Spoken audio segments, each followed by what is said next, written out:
What's up, guys? Today we're going to be doing another product review. I'm going to be testing out a new jump starter from a new company I have not messed with before, so if you're in the market for that, stay tuned.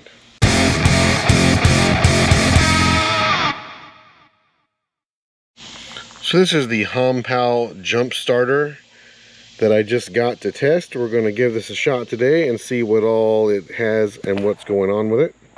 Inside the box you get this little travel case type thing so that you can throw it in the car and carry it around with you. Inside the case you get an instruction booklet, and you also get the jump start leads right here and their connector. You get a charging cable for the jump box, and you get this adapter which allows you to use the jump box to power a regular automotive 12-volt application. And here is the jump box itself. Now in hand, this jump box does feel a little lighter than what I'm used to. I don't know if that's a good thing or a bad thing, but I guess we'll find out when we start testing it.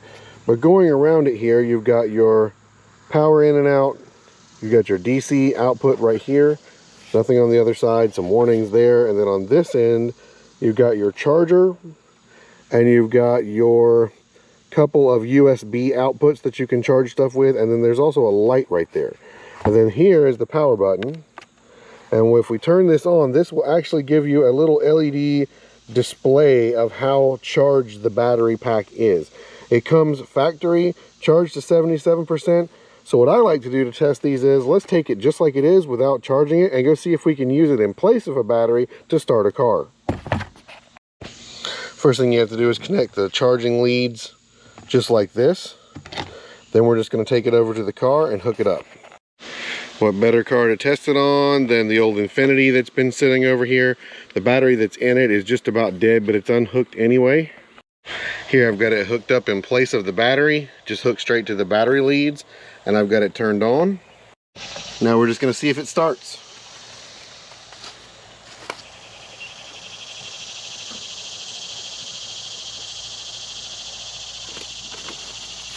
And it does not.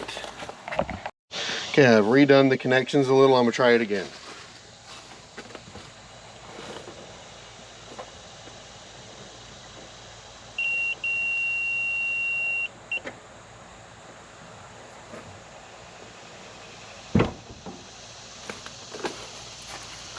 Still nothing.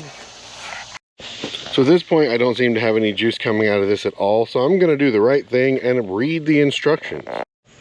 So after rechecking the instructions and hooking it up again, I'm still getting nothing. So the next thing I'm going to try to do is I am going to try to charge this for a few minutes just in case, and then we'll retry it. So we moved on to another car. The Nissan just does not crank. There's something else wrong with it. We'll deal with that another time.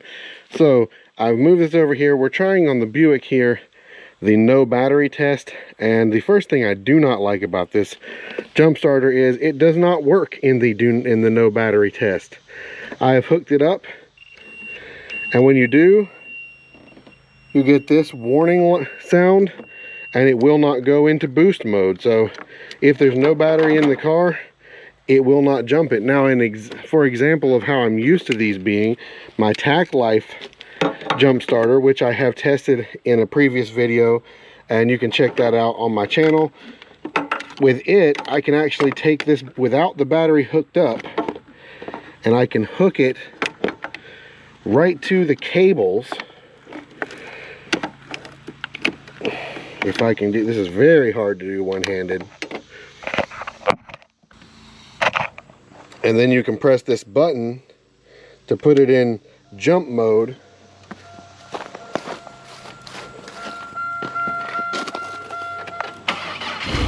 And start the car even without a battery. Cannot do that with this new jump starter. So the way that this jump starter works is when you plug this in, you'll have this blue light that you may have a hard time seeing, but basically it glows blue right through here. And then when you've got it hooked up correctly, there will be a green light that'll light up, and when that happens it goes into boost mode, and then you can jump the car off. But it is automatic, and there does not appear to be a way to force it to put power out. Here is your little instructions. But I do not like that you cannot force it into jump mode, because that means if you've got a battery that is completely dead and has no voltage output at all, this will not work because it will not know that it's hooked up. That is one thing I like quite a bit better with the Tack Life jump starter.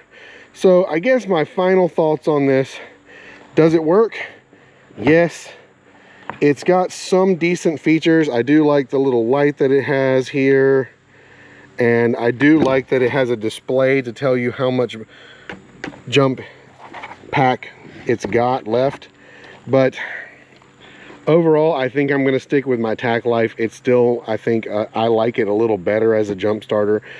This is an okay one though. I will hang on to it. It will work in a pinch if you've got a weak battery, so I'll throw it in the car and I'll keep it for that. But I still am going to give the win overall to the Tack Life. So I hope that was helpful to you guys. A little more information on some of these. I will link where you can buy this if you want to buy it down in the description, as well as where you can buy the Tack Life jump starter, and that'll give you some options. But it's hot outside. I'm done with this test, so I am out of here. Make sure you like this video, make sure you're subscribed so you can see more like this when they come out, and I'll see you guys in those videos. Thank you so much for watching, and peace.